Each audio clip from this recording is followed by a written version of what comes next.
All right, guys. Here is the Tuesday directions. Our assignment is right here. It's the cave painting one. Again, still looking at the like Stone Age, Neolithic age, kind of all in one. So the assignment today, pretty simple. First off, watch the two videos here. They're only 7 minutes in total. We're looking at cave paintings, and these ones kind of cover the most famous, I guess, cave painting area. Um, it's called Lascaux. It's in France. France and Spain basically have all of these amazing cave paintings. So these will kind of cover the most famous one, Lascaux. That's the one that comes up a ton in real life. So make sure you kind of put that one in your memory bank because that one actually comes up in conversation outside of school.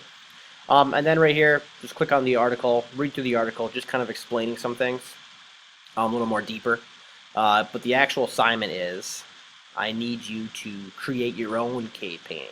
So on a piece of paper, on the one side, you'll have your cave painting. It doesn't have to be fancy. People in class are just using pencils or pens because we're not going to be sharing stuff. So you can go all out as you want. If you want to use pencils, paint, whatever, do it. If you want to just use pencil or pen, do that too.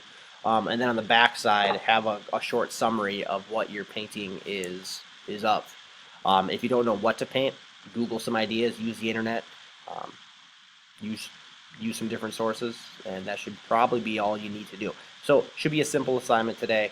Obviously, for the online kids, just take a picture of both sides and then just submit it. So your assignment will probably have two attachments, just a picture of both sides of your piece of paper. If you got any questions, just email me. Other than that, should be pretty straightforward. Have a good day, guys.